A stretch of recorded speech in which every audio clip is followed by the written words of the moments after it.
Tapos tawag niya sa'yo, daddy. Mas matangkad siya sa'yo o mas... Mas maliit. Actually, half of my age siya. 18 lang po siya.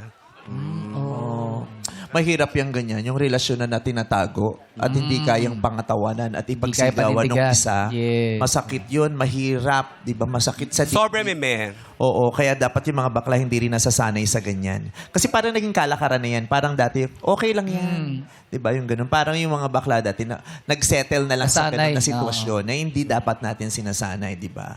Yung pag-ibig nyo, kung hindi kayang ipagsigawan at itinatago lang, hindi pag-ibig yun. Totoo, meme, kaya nga ako mayo. Tsaka yung una kasi, kumain kami sa labas. Tapos, out of nowhere, nandoon yung ex niyang girl. Tapos biglang sabi niya sa tropa niya, sabi ko sa'yo, pre, wag tayo rito, may makakakita sa akin eh. Tapos parang feeling ko, so naman kung ako yung kasama mo, parang kahiya ba ako? Eh, hindi naman ako nag-aayos ng sarili ko para ikahiya mo ako. At the same time, nung iniwan ka niya, ako yung nandito para maging sandalan mo kung nanonood ka. Oo, sabi na sandalan. sandalan, Siyempre, ganun lang. Hindi naman pader na pader yun. Diba? Hindi yan alam, ang tinatago lang, yung bawal. Diba? Ang tinatago lang yung mali. Eh, hindi naman yan bawal at hindi rin yan mali. Kaya walang dahilan para itago yan. Di ba number 2? Yes, Ito meme. mukhang mabait talaga to si Atak.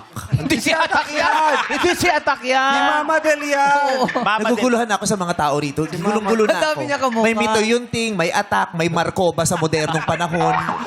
Pero Marcoba sa modernong Pero panahon. nakita ko si Tutsi, ba't naiiyak? Ano nagkikwento siya? Medyo related po kasi sa sa relationship ko po ngayon. Yung sitwasyon po ni